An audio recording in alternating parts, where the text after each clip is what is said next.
are the best tight ends in the NFL. Welcome, football fans, to another BLV NFL rankings video. In this video, I rank the top 32 tight ends in the NFL entering 2025. If that sounds good, spike the like button for more NFL rankings. I've talked about quarterback, running back, wide receiver. Now we're discussing and ranking tight ends, which means the next video will be a discussion and a ranking of every NFL team's weapons. If that sounds good, like the video. It helps the channel and it lets me know that you want to see that video. Get in the comments and let me know where you agree and where you disagree with my list. The tight end position obviously is a lot more shallow than wide receiver or running back, but it does give me an opportunity to actually talk about number 2 tight ends, players that are underrated, undervalued, more role players on their offense. So without further ado, let's get to it.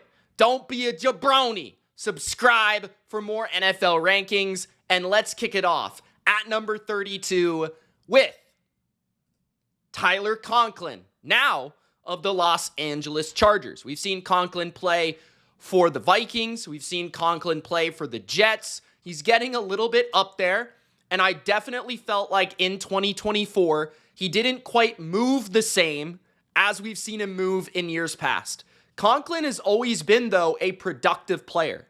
Whichever offense, whichever quarterback he has had, he's a reliable check down option. He's very savvy at finding spaces against zone coverage, and I think he actually adapted to Aaron Rodgers' style of moving and manipulating and buying time extremely well, especially against my Patriots. He had really good games against the Patriots, consistently converting third downs, and that's where Conklin can shine. When a team does feature 2-3 good receivers, you can throw Conklin at tight end, and he's just savvy enough, just quick in his routes enough to be able to win a matchup or find that spot where he can sit down and catch the football for a first down. So he's not one of the more athletic after the catch guys in the NFL. He used to bring a lot of physicality and toughness and grit to that dimension, but to me, he's kind of lost a little bit of that. He's never been the best blocker, but I do think with the Chargers, he's going to be really good with Herbert because he can find those soft spots. He can catch 50, 60, even 70 passes in a season, and he can be a consistent chain mover against zone coverage for Justin Herbert, and he is going to be in the right position. I think he is an upgrade for the receiving department of this tight end room in Los Angeles. So at number 32, Tyler Conklin. At number 31, Noah Gray of the Kansas City Chiefs. I don't think I really realized how good Noah Gray was until this year. I think that's something that has slipped under the radar for many people watching the NFL, but Noah Gray has really become one of the best complementary pieces in an offense, I think, in the entire NFL. Last season, he was actually top 20 in first downs at the position. He had 5 touchdowns and the best year of his career, 40 catches, over 400 yards. Noah Gray, as a number 2 tight end for the Chiefs, was a main player because early in the year, they couldn't really find the receivers that they wanted to feature in the offense. And especially early in the season, he was consistently converting big plays, third downs, right? Mahomes would scramble and find him open.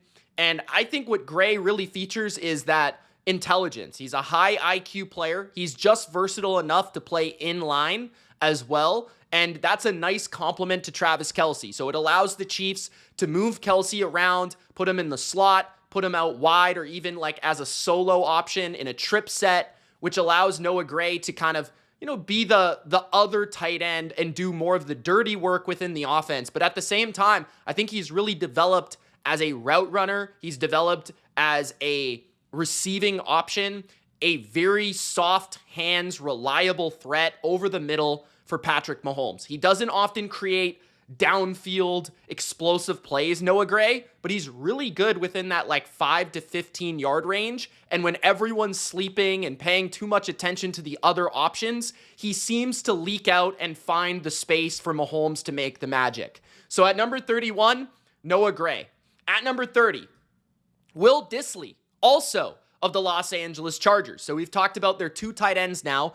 Will Dissly had a breakout year in 2024, being the number one tight end for Justin Herbert with the Chargers. He was actually 9th in the NFL in missed tackles forced at the position. He was also 8th in yards per route run at the tight end position. And he was 7th in yak per reception. So he was top 10 in a lot of these stats, advanced statistics at tight end. He had 50 catches on the season and 481 yards. What Dissly has mainly been known for is his blocking. He is a really good run blocker, and you can see how that transfers to his game as a receiver. He's nasty, he's gritty, and whenever he does get the ball in his hands, he's going to stiff arm you, he's going to use his big body physicality, because he doesn't have the most explosiveness, speed, or quickness to make people miss, but he did force missed tackles, and it's because he's willing to put his hands on you and drive you into the dirt, or just make you tackle him.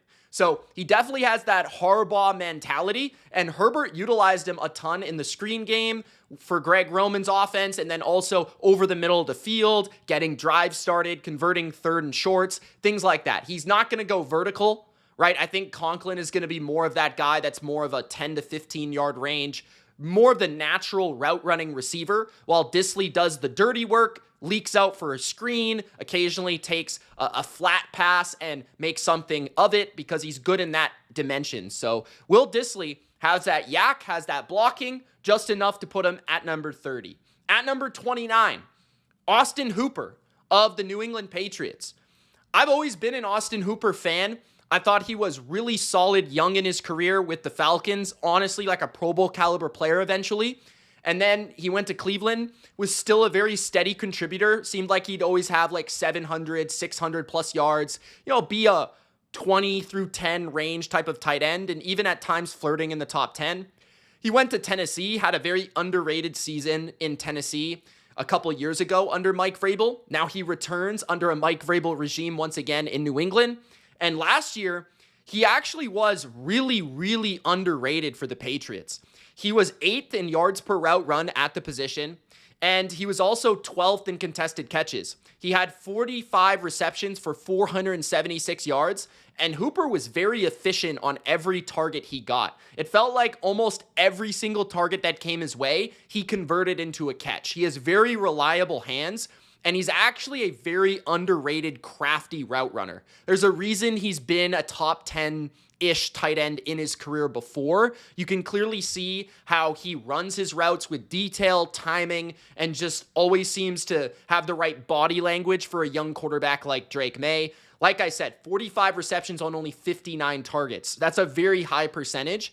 And he has very good ability to adapt to the football in the air and has good body control. I also thought particularly on outbreakers and on third downs and red zone opportunities, he was very efficient. So Austin Hooper, I love having as a number 2 tight end. You can just count on him to do everything Hunter Henry can do, maybe not at the same capacity or athleticism, or maybe even size, but Hooper can definitely complement everything they want to do in a 2 tight end package. So I'm excited to see what he can do under Josh McDaniels, who loves to utilize multiple tight ends. So at number 29, Austin Hooper, still a top 32 tight end in football. At number 28, Chig Okeke of the Tennessee Titans. Now, I would make an argument that Chig is not exactly the 28th best tight end in football. I would probably honestly say, and I know that I'm ranking him 28, so you're saying like, Mitch, what the heck are you talking about? Okay, let me get to it. I don't think that necessarily he is the 28th best tight end. I think you could make an argument that Will Dissly, Austin Hooper, Noah Gray, they were better than him last year, especially on a opportunity basis, like on a per play basis. They were probably better players. But if we're trying to project forward, Chig is still very young, and typically at the tight end position, these players take some time to develop and break out. And honestly, Okeke is like Jonnu Smith light. That's basically why they brought him about as their new starter post Jonnu Smith when he signed with the Patriots. because what he is good at is what Jonnu Smith is good at. He's an excellent athlete. He's got very good speed, and he's hard to tackle. Now, what Okonkwo is not good at, he's not a particularly efficient blocker, so you kind of have to hide him. And he's also not a very good route runner beyond about 5 to 10 yards. Like, he is an athlete playing the position of tight end. Early career David Njoku, right? Jonnu Smith, early career, that type of player. But he did put together like 2 or 3 years now of pretty efficient statistics in terms of 52 catches is nothing to necessarily be mad about. 479 yards, 2 touchdowns last year. And he does showcase his capabilities in his yak with being 5th in missed tackles forced. So he's full steam ahead, good after the catch, quick, fast, and if you're not careful and you leave him open in the flat, or you let him get open on a drag route or a crossing route on like a mesh concept where he rubs off on another corner or another linebacker and he gets that separation, because he can't really create it, outside of play design. He can't really create it on his own outside of just purely running in a straight line. So that's kind of my difficulty with him.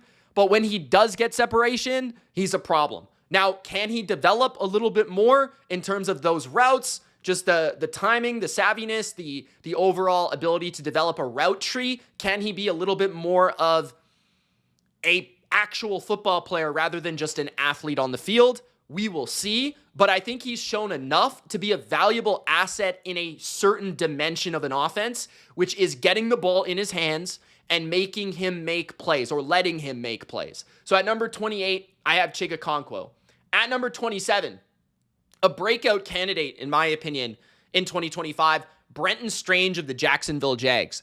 I really like the limited stuff of what I saw from Strange in 2024. He had 40 receptions for 411 yards, and he was pretty highly regarded in terms of yards per route run, 17th in football, missed tackles forced, 9th in the NFL, even still 27th in first downs, despite being more of a backup. There was a period where he became the starter in Jacksonville when Evan Ingram was down and out. And Strange actually had a couple really productive games of over 60 yards. I think he had 3 or 4 of them. And he also had, I think, an 11 or 12 catch game with about 14 or 15 targets from Mac Jones, if I'm not mistaken, in one singular game. So what I like about Strange is he actually, unlike a Chig Okeke, already showcases some real IQ of the position, like his ability to run a short concept and then turn, find the football, and transfer into a run after the catch player is actually very efficient and fluid. And so I think he shows just enough fluidity, quickness, and after the catch ability, along with being pretty reliable against zone coverage, finding those soft spots against zone coverage, and then being able to convert into a yak player. So I want to see more development in terms of his ability to separate from man. That will come, I guess. But I feel like he has just enough of that find and feel against zone for me to feel confident that he's going to be a nice complement to the rest of the offense. Being that Brian Thomas and Travis Hunter are already going to be really good at beating man because of their athleticism, their quickness, their route running. I don't think they necessarily need, and then even De'Ami Brown because of his speed. But Strange can be that short route runner outlet for Trevor Lawrence that can make something happen after it. So he's going to be able to, I think, catch a lot of short passes in this offense, kind of like Cade Otton did for Liam Cohen a year ago. At number 26, Noah Fant of the Seattle Seahawks. Noah Fant has consistently been one of the more frustrating prospects at the tight end position. And honestly, he's just kind of hit a career wall of being the same player over and over and over again. And that's pretty much a player that catches about 40 to 50 balls, maybe even 60 at times, and then goes for about 500 to 600 yards. That's pretty much been his entire career. And obviously, he was drafted as a first-round pick from Denver because of his athleticism, because of his speed, size, dimension. And typically, when you have an athlete like that who goes in the first round, it takes them some time to get going and to really break out. But eventually, they find their way as a nuanced player. And it just feels like Noah Fant has never become a nuanced route runner or receiver in the NFL. I'm not sure if it's necessarily his vision or understanding of finding soft spots in zones, or it's just like he doesn't have enough fluidity or like flexibility in his frame. He's very rigid, but when he does get the ball, it feels like he is very explosive, right? He can create something when he gets it in a straight line, but he doesn't really move side to side extremely well. So that's what I think kind of holds him back from being a really good player. He's just like a solid starting tight end who's physical enough to contribute as a blocker, athletic enough to contribute as an outlet and a screen player, but not necessarily a guy that on 3rd and 8 is going to separate from a safety and make a play. So he was 9th in yak per reception, which showcases his athleticism. He was 13th in missed tackles forced, but overall, not super impressive in any other statistic. He's just consistently been around 500 yards for about 4 or 5 years, which is enough to place him at about 26 on the list. At number 25, Cole Kmet of the Chicago Bears. Now, Cole Kmet had one of the down seasons of his career last year after a lot of people expected to have like kind of a breakout year last year because of Caleb Williams. But whatever happened within the offense, I don't necessarily know why they phased him out. That's exactly what it felt like they did. They kind of phased Cole Kmet out. Now, that being said, I'm not trying to make excuses because he was pretty bad in a number of advanced statistics, including yards per route run, where he was under a yard. He was 40th in the NFL in yards per route run. He didn't, create a lot of plays after the catch. He was only 36th in yak per reception and 31st in missed tackles forced. So Kmet, I think the number one problem with him is he's just not very fluid. He's not very quick. He's not very agile. He's big and he decent enough build-up speed to get down the field a little bit. But I don't think he has like the quickness or the stop-start capabilities, the horizontal ability that a lot of these better tight ends have. And I think that's kind of capped his ceiling. But I thought last year, early in the year, he was kind of clicking with Caleb and he was finding those spots in the coverages when Caleb would run around. And then even as an outlet, he was there and available, has soft, big hands, that sort of thing. 474 yards, 47 catches, 4 touchdowns isn't terrible. But it just feels like he was expected to do more, expected to take that next step, expected to develop, expected to take the top off of his game, and it felt like he just wasn't able to. And I don't know if they kept him in more to block last year. Exactly. I didn't dive too far into those stats if Bears fans can help me, but he is a solid blocker. He is a 3-down contributor. He is a guy that can leak out on concepts like play action and find his way down the field and make an explosive. And it feels like straight line, he can do a lot of things effectively. And then in the outlet phase where he's in the flat, he can do things like that. But I feel like as like a nuanced, crafty, stop-start route runner, he just doesn't have that in his game. So at number 25, Cole Kmet. At number 24, Tyler Higgby of the Los Angeles Rams. Higgby actually had a really good ending to his season last year after starting the season with a major catastrophic injury. And I kind of felt like he was going to be finished. Like the Tyler Higgby we were going to see last year was going to be like washed. But actually, he was really good against the Eagles and the Vikings, I think, in the playoffs. Like he had a really good playoff run with the Rams last year. He was breaking tackles. He was making contested catches. He looked like a young Tyler Higgby out there. So I wonder if the rest actually did him some good and the recoup actually made him stronger and faster and quicker. If that's the case, Higgby could actually be a problem next year because early in his career, I was a big fan of him because he was pretty quick and savvy in open space and he was really good on screens and stuff like that. And he was also just athletic enough to run that short intermediate route tree, kind of like a Tyler Conklin, but in my opinion, a little bit better as an athlete. Last year, though, collectively, he had 35.6 yards per game in his playoff and his regular season. And there's not a lot of stats that you can really go off of, because he didn't play too much in the regular season. But he was 13th in yak per reception, which still showcases his ability to still move. But the thing with Higgby is the offense he's in doesn't really allow him to be like a feature option. He's more of a guy that's just like going to catch a screen, going to catch the ball extremely short. He's the check down option for Stafford, and then he's asked to make something happen off of that. It's not really an offense that's going to have him be showcased as a route runner or a one-on-one mismatch, at least not at this point in his career. So there is a cap ceiling just to his role within the offense, especially with Puka and Devontae Adams. But he can still get it going if you leave him one-on-one against a linebacker, as we found out in the playoffs. At number 23, Zach Ertz of the Washington Commanders. Speaking about a guy that can still go, Zach Ertz shocked the world last year and shocked me. Now, his advanced statistics are the reason he's not a bit higher, because advanced-wise, he was not extremely effective or efficient. 29th in yards per route run, 36th in missed tackles forced, 45th in yak per reception. He can't really move after the catch. But, okay, 66 catches is damn good. 91 targets, 654 yards, 7 touchdowns, 11th in contested catches, and 10th in first downs. Zach Ertz was really reliable for the rookie Jaden Daniels on big plays and third downs. Whenever a team would double Terry McLaurin or look to shadow or shade their coverage one way or try to take away, the vertical game or the screen game even, it felt like Zach Ertz would always find that soft spot in the middle, would be able to run just good enough of a route against a linebacker.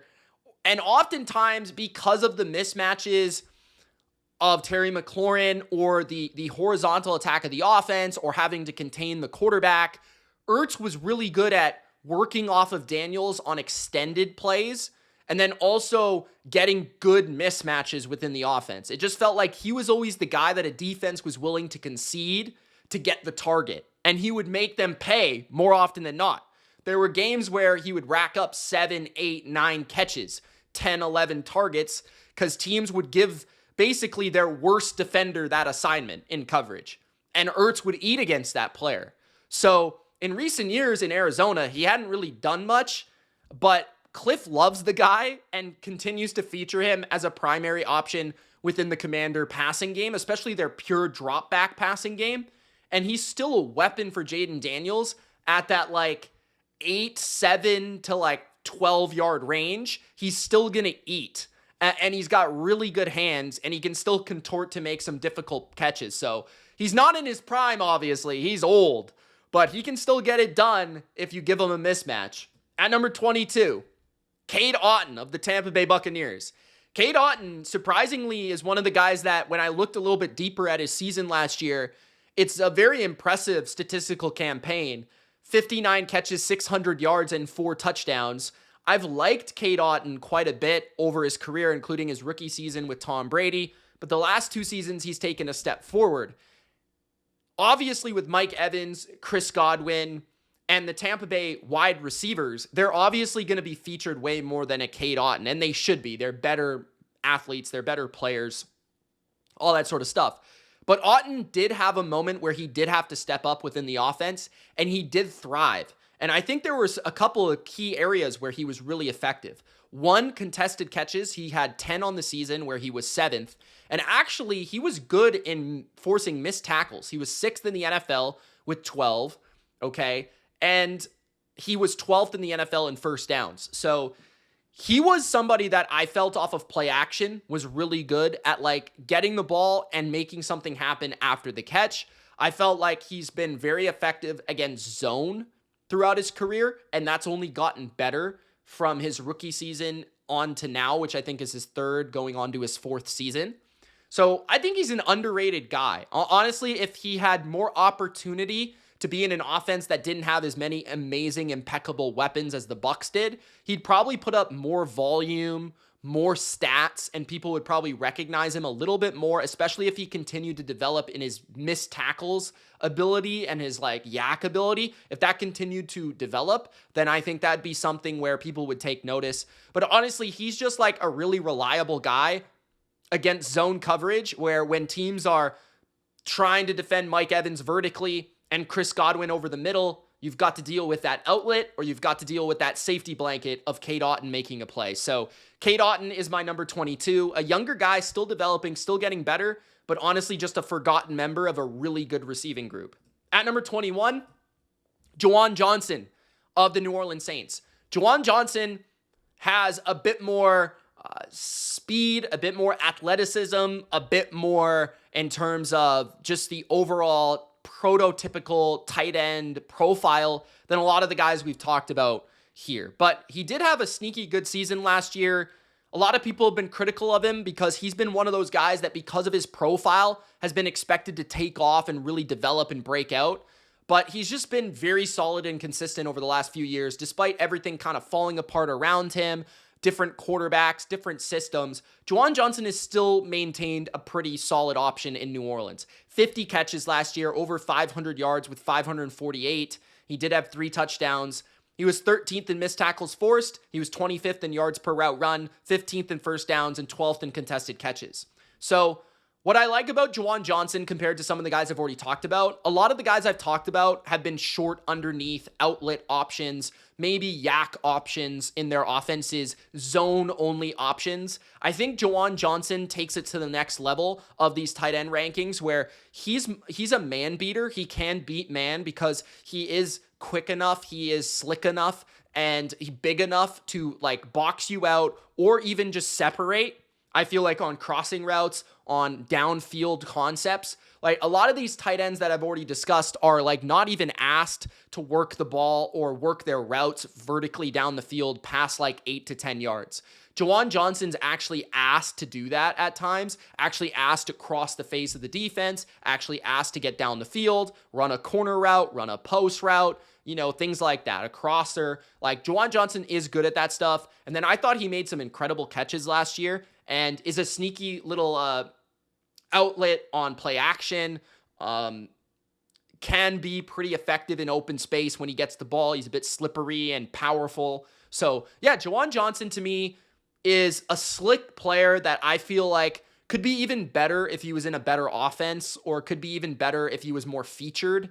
Only 66 targets last year, but he converted 50 of them into catches. So at number 21, Jawan Johnson. At number 20, entering the top 20, Kyle Pitts of the Atlanta Falcons. I really desperately wanted to move Kyle Pitts up. I wanted to rank him at like 17 because I have a gut feeling that Kyle Pitts is going to actually have a good year this year. And oftentimes I know that people say that ad nauseum and it's become like just annoying at this point. Like, Kyle Pitts, when's he going to break out? When is he going to be the guy? When is he going to be the guy that we thought he was as a rookie or as a prospect? And honestly, I do think that could happen this year just because I think Michael Penix is going to be the best quarterback for Kyle Pitts that he's had probably in his career. Okay? So that because of the arm strength and the ability to throw the ball into tight windows, and because of how Kyle Pitts has been used. He's been used a lot as a vertical stretcher of a defense. He's actually used for his speed to kind of force defenses to open things underneath. And honestly, I don't think he's been utilized enough in the short areas of the field. He's been more utilized off play action. I thought he actually had a pretty good game against the Commanders late in the season last year with Michael Penix. He still had 600 yards, 47 catches, 4 touchdowns. The way that people talk about him, you would think he had like 200 yards, but he still had 600 yards, which isn't terrible. It's just level to expectations, which get him. He was 8th in missed tackles forced, so he's athletic enough, quick enough, big enough, slick enough to be able to make those missed tackles. And he was 12th in yak per reception because of his pure speed. When he does get going, he is one of the fastest, if not the fastest tight end in football. I'm not really sure what his overall problem has been outside of the construction of how they use him. Beyond that, I understand that he's difficult to find a role for because he isn't a great blocker. He isn't a natural inline tight end. He is essentially a receiver. So I understand why that can be difficult, but it feels like a guy with all these sort of traits should be more productive than he is. And it's really hard for me to figure that out, right? Only 26th in yards per route run, which is a bit disappointing. But only 4 contested catches. That's also disappointing. So could he do more in that category? But I think if they could use him more on screens, more, in the flat, more in the slot as like a horizontal route runner, more of the stuff we saw in college, I feel like he could hit that next level. But it feels like they're kind of placing him in this like downfield role, which is kind of weird. Like he's always leading the NFL at tight end and ADOT and stuff like that, which is kind of a weird way to use him. But anyways, I have him at 20. He's been up and down, inconsistent, not a reliable blocker. There's a lot of inconsistencies about his game, which keep him only at number 20. At number 19, Dalton Schultz. Basically the opposite of Kyle Pitts. Not extremely athletic, but extremely reliable, right? 53 catches, 532 yards. He's had about 500 yards in like 5 or 6 straight years, I want to say, Dalton Schultz. And once again, he gets it done in 2024. I think that once again, he'll be in a room with a ton of targets to take volume away from him, but he'll be that outlet for CJ Stroud, especially effective against zone coverage. Schultz is really utilized, I think, in Houston the last couple of years on those boot actions in the flat, catching the ball and then making something happen with it. Now, he's not very good at forcing missed tackles. He's not very good at yak, only 20th in the NFL, but that's not bad, I guess. And only 16th in missed tackles force, not bad. But he is really reliable. His hands are really reliable. He was had 8 contested catches, which was 14th in the NFL, had 53 catches overall, is really good at finding soft spots against zone, is really savvy in the short 5 to 10 yard range at route running overall. Like, I think he's a little bit more nuanced than some of the guys we've talked about in terms of just like his movements, even if he isn't the quickest or the fastest or most athletic. Like, I just think he has good overall understanding of how to run routes and that sort of stuff. So he's a nice complement for guys like Nico Collins and Christian Kirk.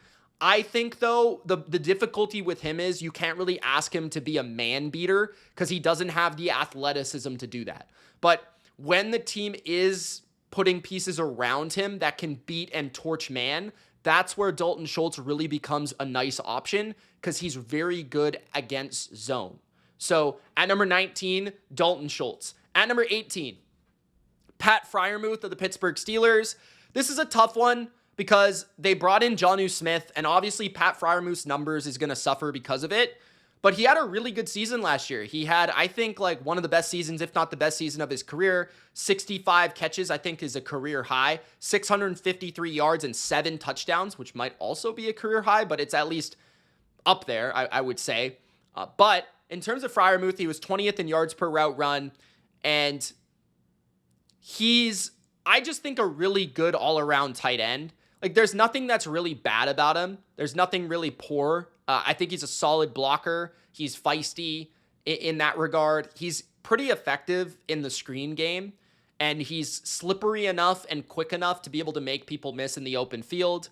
I think he's got a good understanding of where to spot up against zone, and I think he's just slick enough in the underneath portion where he can put on like a double move or like a stop-start sort of route and be able to separate from man. So I think he has just enough of like all the areas of a tight end, playing in line largely, maybe even a little bit in the slot. Like, he's played a lot in the slot in Pittsburgh in recent years, but I feel like he could also play in line. Like, I just think he can do a lot of different stuff. He's not really extremely athletic. He's not extremely fast. I think his better skills are his feistiness, his physicality, his grittiness, and then on top of that, his quickness. And he's got good hands. I think he's just never had great quarterback play, which has never really helped him. But yeah, I think he's a good all-around tight end that is definitely a good starter. So at number 18, Pat Freiermuth. At number 17, I have Jake Ferguson of the Dallas Cowboys. Jake Ferguson is a lot like Schultz or a lot like Freiermuth. Not extremely athletic, but I think what separates Ferguson is he's a good blocker, like outright good blocker. He's one of the best tight ends, in my opinion, against zone, especially in the underneath portions. And Dak loves him against zone coverage. And I also think he's very good at forcing missed tackles. Last year, he was actually the best tight end in the NFL at forcing missed tackles.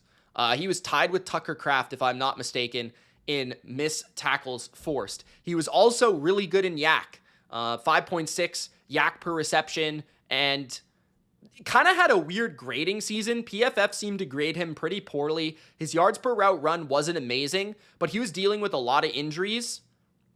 He was dealing with bad quarterback play, and then, I don't know, like, Luke Schoonmaker took over for a while. He was actually pretty good. I like him as well. He's an honorable mention for this list. But Ferguson, I think back to a couple years ago where he was thought to be like the next up-and-coming tight end or like a breakout candidate at the position after having like a 70-catch season.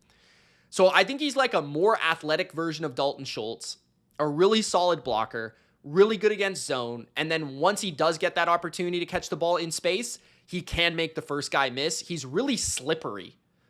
You know, that's a rare thing to say about a tight end in terms of like, usually tight ends win with rather their quickness or their physicality because they're bigger than their opponents.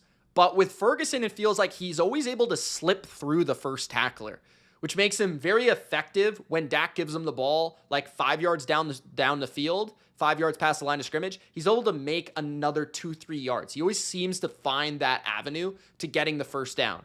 So at number 16, we're going with Mike Gesicki after Jake Ferguson. Gesicki, to me, I don't think is quite valued or ranked where he should be by a lot of people. I think if you watch the Bengals games last year, especially without T. Higgins, Mike Gesicki was really good in those games.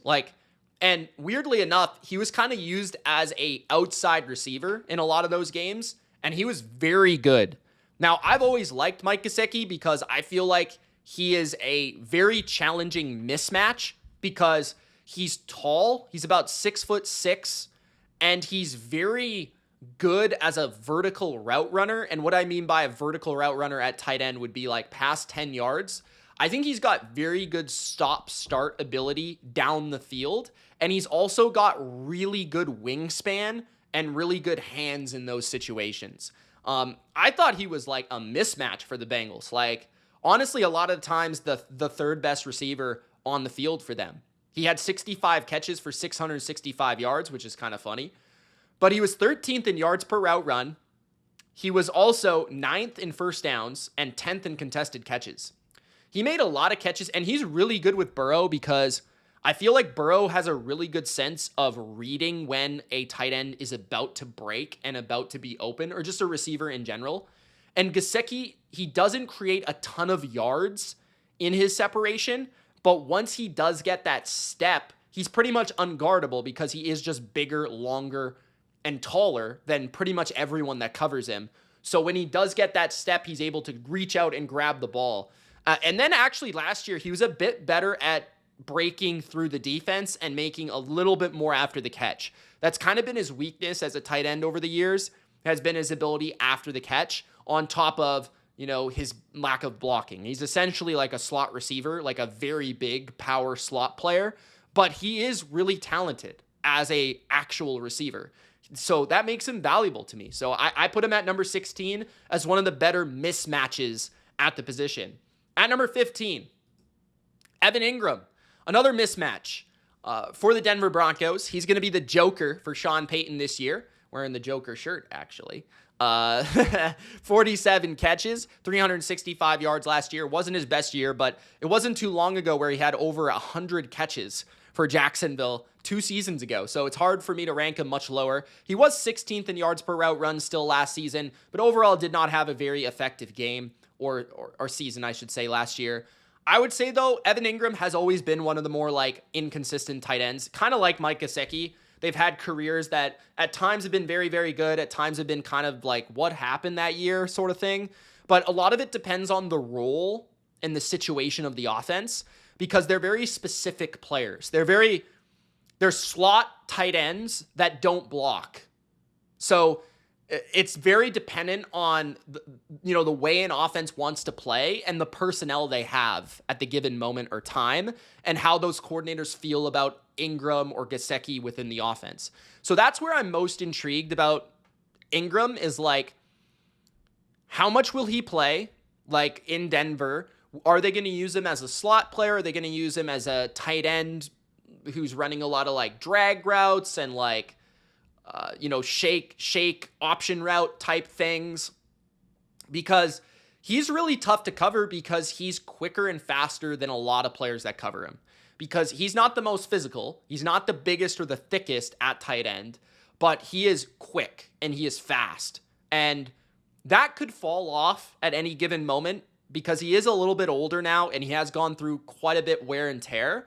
But at the same time, when you do find that mismatch, and Sean Payton is really clever at finding mismatches for his players within his offense, there is a possibility he could catch 90 passes. Like, there is a possibility just because he could consistently week to week be Sean Payton's guy, Joker, where it's like he's going to have this mismatch against this linebacker and Ingram is going to break on this option route, and it's going to be difficult for a guy to cover. So, and he can also make a lot of yards after catch when he's at his best because he does get the ball in space and he can run. Now, he's not going to break a lot of tackles, but he can basically get an angle and outrun you. So at number 15, Evan Ingram, another mismatch player. At number 14, I have Hunter Henry of the New England Patriots. Hunter Henry was one of the more underrated tight ends in football last year, putting up 66 catches, 674 yards on a terrible Patriots team. But as a Patriots fan, I would probably say that Hunter Henry was our most reliable and honestly best receiver last year.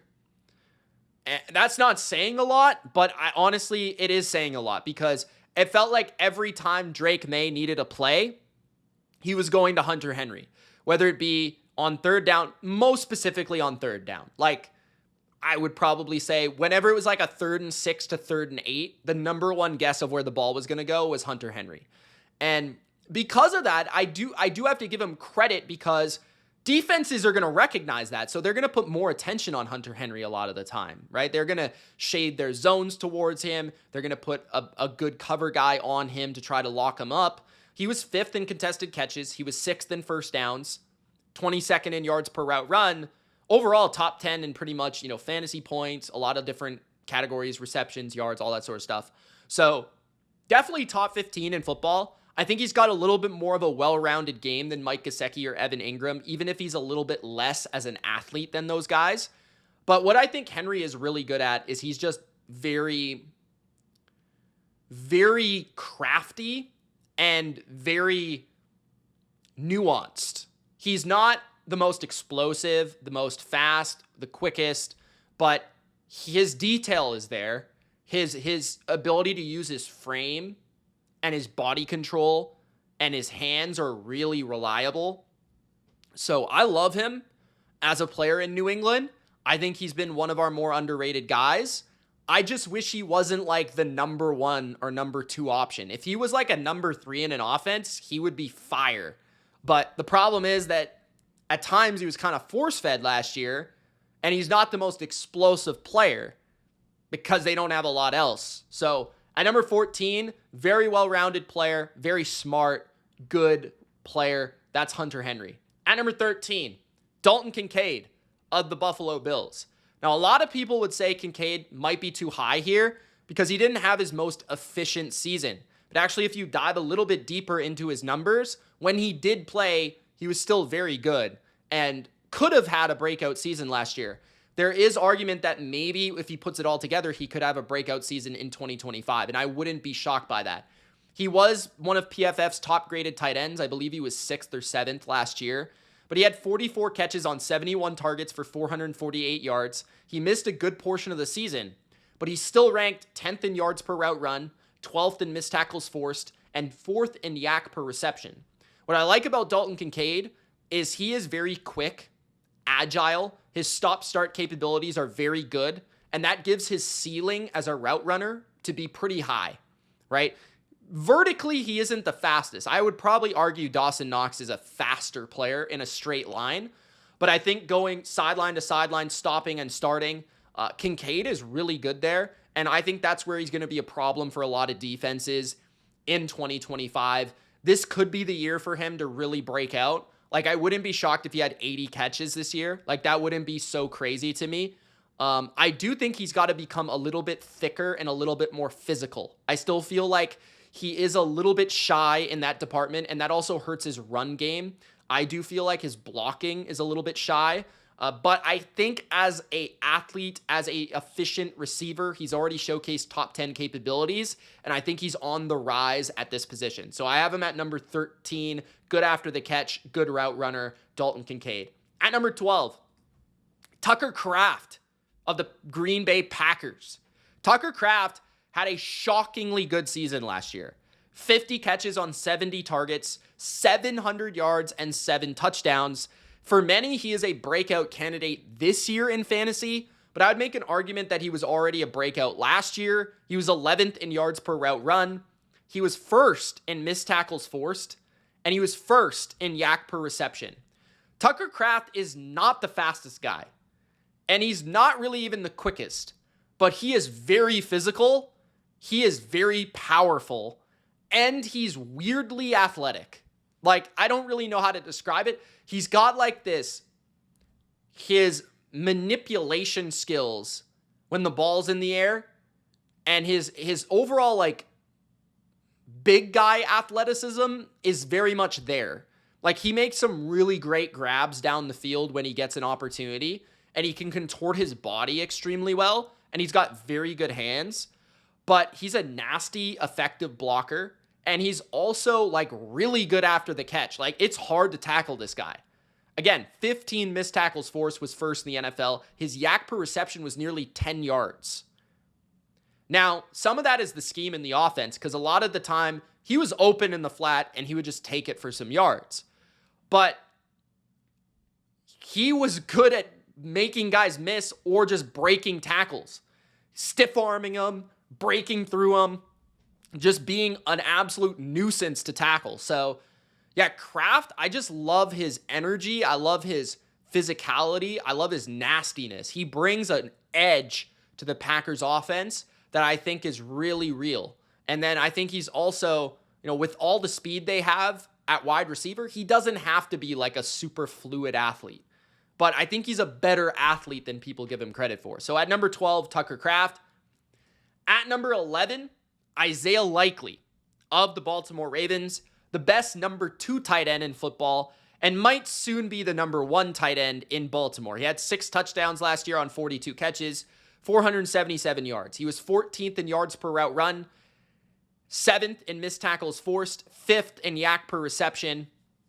Isaiah Likely is a very rare tight end athlete. He is very thick, especially in the lower half of his body.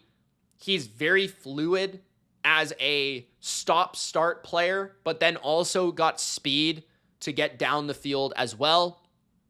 And I think he's a huge mismatch. I think he should be used a lot more than he is. I'm kind of puzzled as to why Baltimore has not used him more, and I'm thinking they will in 2025.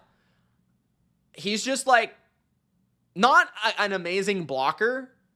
He's big enough to get in the way, but his like route running ability and ability to create separation is a real thing at the tight end position. And it's hard to find guys that are that good at route running like Isaiah Likely. And I think it's his combination of stop, start, speed, and size that make him so difficult for people to cover. And then also, he complements Mark Andrews. So at number 11, I expect him to be in the top 10 next year. It's just like you need to see more consistent production. You need to see the numbers come through.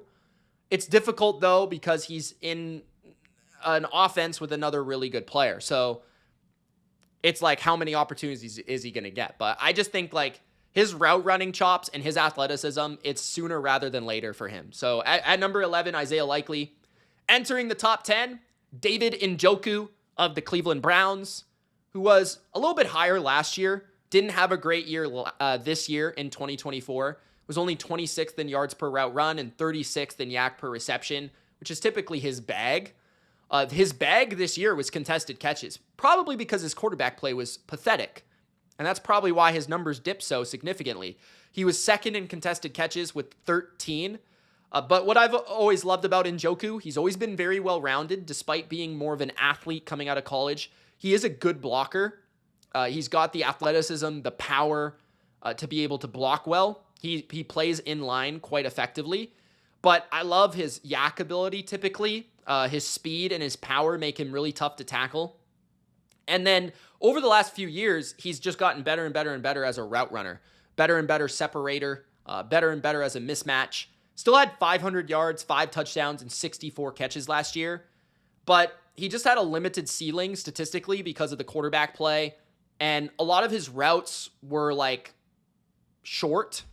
So like he wasn't being asked to do a lot down the field. I'm intrigued to see how much he gets used this year because obviously their receiver room isn't the best.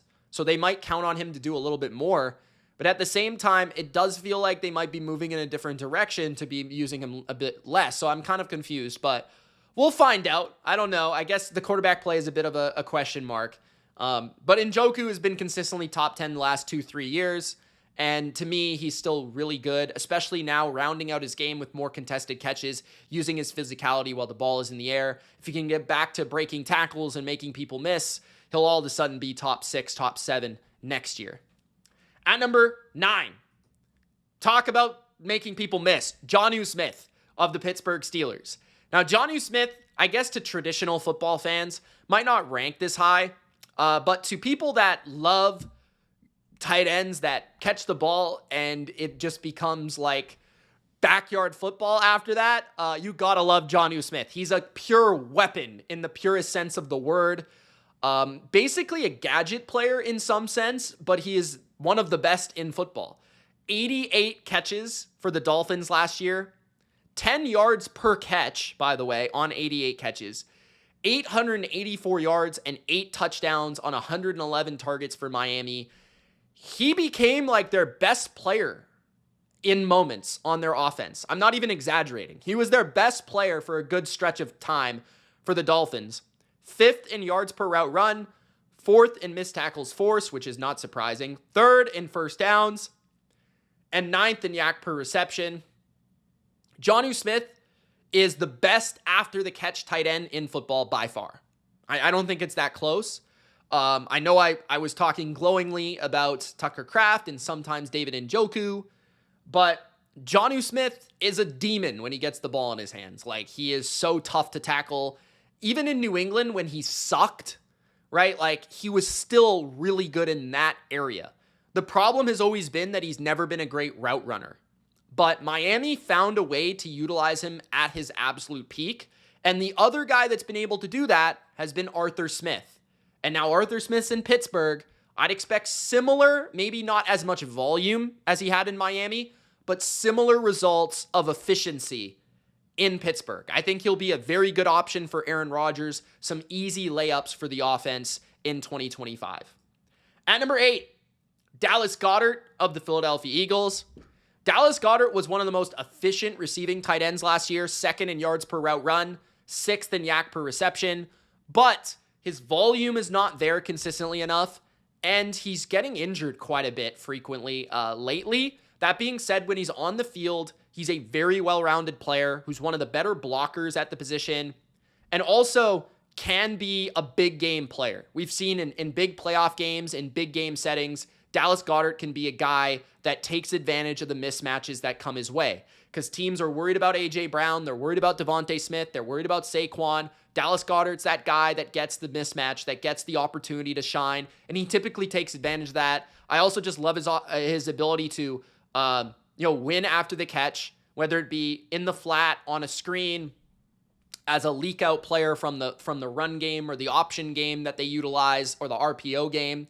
And then even sometimes he has these moments where he really separates from mismatches at linebackers that are trying to cover him. He can really feast on that. So he's more of an explosive player at the position. He is given a bit of volume in the screen game, but mostly has become like, because the Eagles don't really pass the ball with a ton of volume, he's been more of a downfield option, like a 10, 15-yard option quite frequently, off of play action or like off of these things that they set up through their option or their run game. And he can create after the catch. So 496 yards, 42 catches, very well-rounded. I thought about ranking him 7th or 6th, but I just don't think he has the stats to back it up. But 2nd in yards per route run is extremely impressive. And he was very good in the playoffs too. So at number 8, Dallas Goddard. At number 7, TJ Hockenson. I thought about 6th for TJ Hockenson. you can make an argument, given his age and the guy that is at number 6's age, he might be better than my number 6 next year. But last year, he was recovering from a major injury. He did put up 41 catches, 455 yards last year. In the playoffs, he did have a pretty good game despite getting blown out. And near the end of the year, he was starting to get it going with 60 yards, around that range in a couple of outings. He's a target volume monster at this position, though. What I like about him is his consistency in that regard. Rather, to separate over the middle of the field against a mismatch or to be able to just find soft spots against zone, he's very good there. And he's very tough. He's very tough.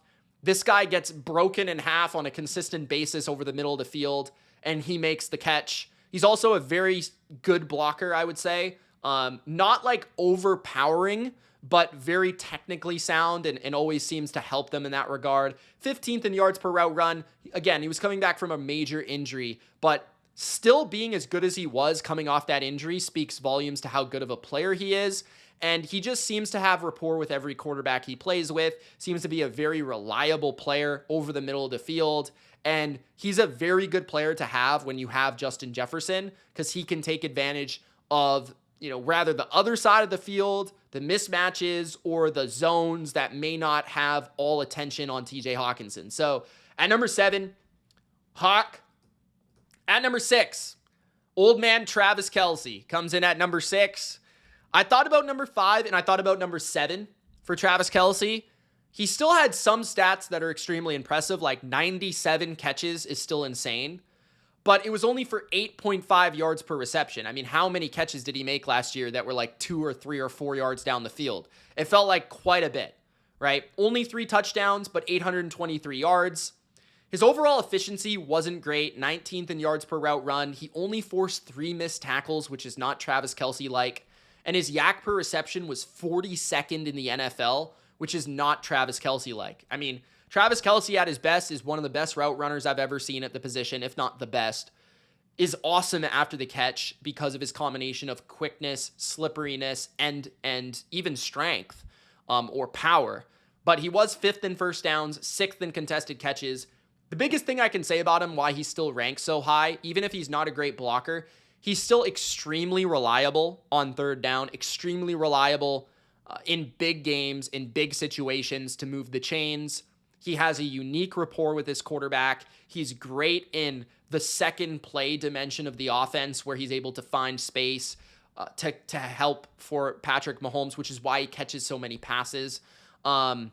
He also, I think, is still a guy that defenses prepare for at a high rate, which is maybe why his efficiency was not as good, because teams are still trying to stop Travis Kelce. So very good in the red zone, very good on third down, very good in big moments. Still a crafty route runner, even if he isn't as explosive. So at number 6, Travis Kelce. At number 5, Mark Andrews. The most efficient tight end in football last year. Mark Andrews led all receivers in EPA in the NFL. He also led all tight ends in passer rating when targeted. 673 yards and 11 touchdowns. 6th in yards per route run. But other than that, I mean, not incredible in missed tackles forced, yak per reception. Not a huge dynamic there. But 7th in first downs, 9th in contested catches. Where Andrews has always thrived is contested catches. He's always been one of the best in those situations where the ball is in the air and he has to make a tight window catch.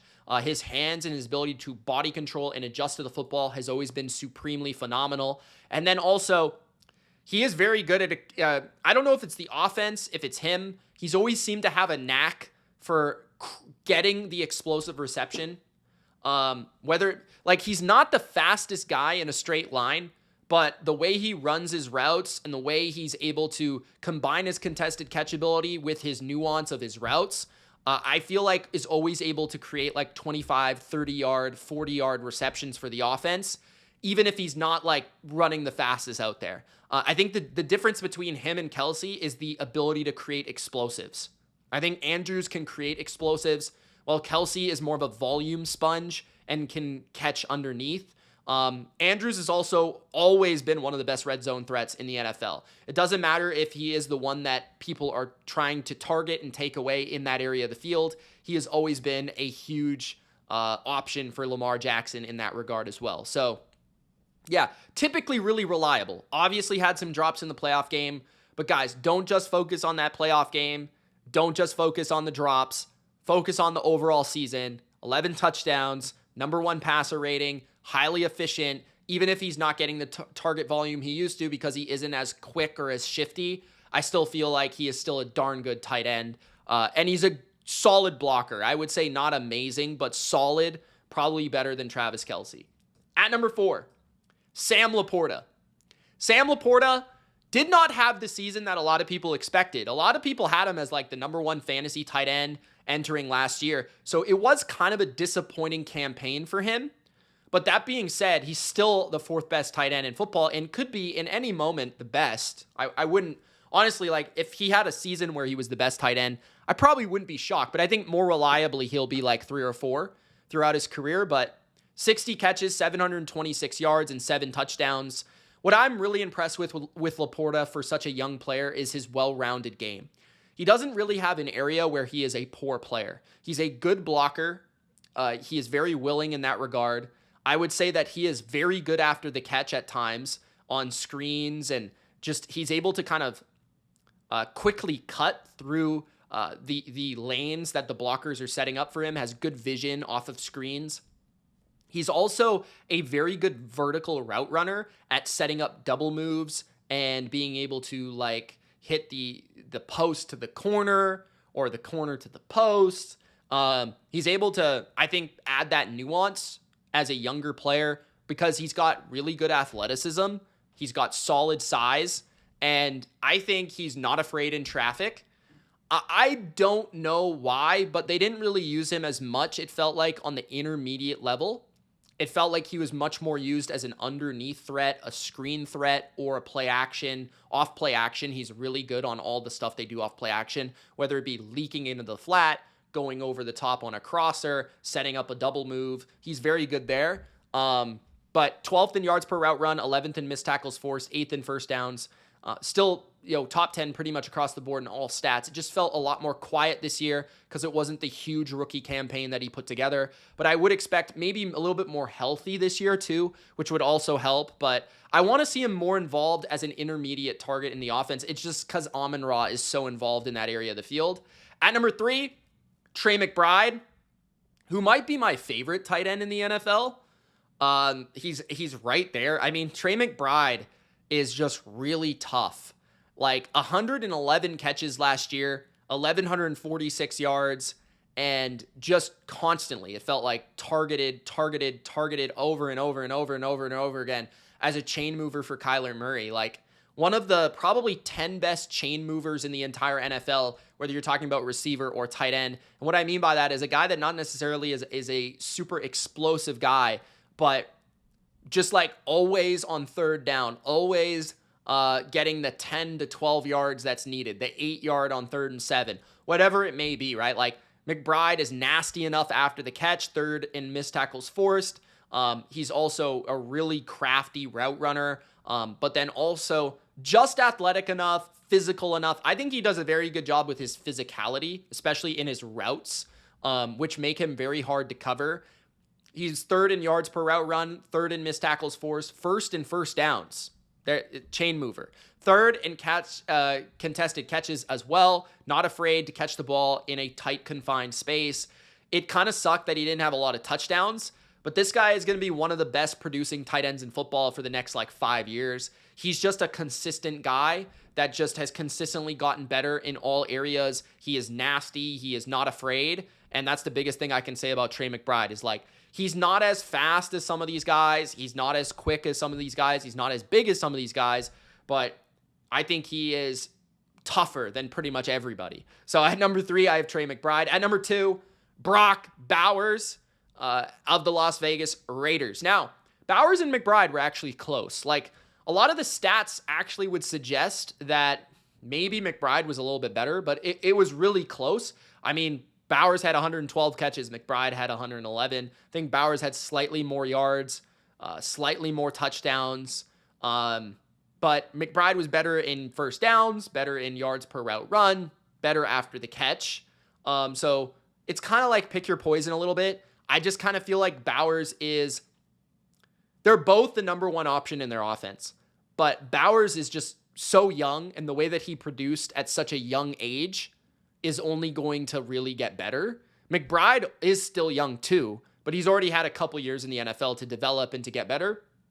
Bowers, that was a rookie season. So Bowers is going to get stronger. He's going to get probably like just more nuanced as an overall player. But I mean, what he did in terms of setting 112 receptions for a rookie tight end is outrageous. 1,100 yards is ridiculous. Second in first downs, first in contested catches is an area where he has McBride barely. But that's a really impressive thing because Bowers is not the thickest or biggest or most powerful tight end. So for him to be first in contested catches speaks to the resiliency, speaks to that, like, the quarterback being willing to throw him the ball in those situations, and then him just having like the body control and the like ability to contort and find the ball. And then also, I think he's just really good at running routes at the intermediate and the short levels of the field. And he was often spammed quite a bit like earlier in the season, but I just felt like his game overall got better and better and more confident as the year went on, and you were seeing more explosives come from the dump offs and things like that. So yeah, Bowers is sweet. He's not an amazing blocker because he's just not overly powerful, but he is technically proficient. So that should continue to grow. So I really am just asking him to maybe get a little bit thicker. But other than that, I feel like he's going to be the best tight end in football very soon, if he isn't already. But at number 2, I have Brock Bowers. Now, at number 1, reigning tight end, the best in football. Should I say still? Because it's weird, because George Kittle has been the best tight end in football, but also at times has been the second best tight end in football because of Travis Kelce. So he is, once again, the best entering 2025. And I think there would be some that would put Brock Bowers first, but I don't think there's much of a debate statistically. Honestly, like George Kittle, and then also if you throw in blocking into the department as well, like Kittle was just overall better than Brock Bowers. I mean, he had more touchdowns. He had more yards per game, despite having less overall yards because of injuries. Had 78 catches. I know that Bowers had 112, okay, but you got to think about the role within the offense. Then if you look at the advanced stats, first in yards per route run, okay, third in yak per reception, which is much better and more well-rounded than Bowers, fourth in first downs, third in contested catches. So I think the difference between Kittle and Bowers is Kittle is more explosive, more efficient, vertically more of a problem, better after the catch right now, and a better blocker. So I think that's kind of what Kittle, you lean Kittle. But I think Bowers is better on those short, crafty routes, and probably, maybe even as soon as next year, could take over as the reigning defending top tight end. But because Kittle is getting a little bit older. But man, I just don't think Kittle gets enough respect or love or admiration for how good he is. He's maybe one of the best tight ends of all time, like top 5, top 6, top 7. He might be in that area right now. And I don't think people talk about him that way. But really, what can George Kittle not do? He's incredible. So he's stone cold Kittle. You gotta love it. And he's got the best personality at the position as well, which doesn't hurt.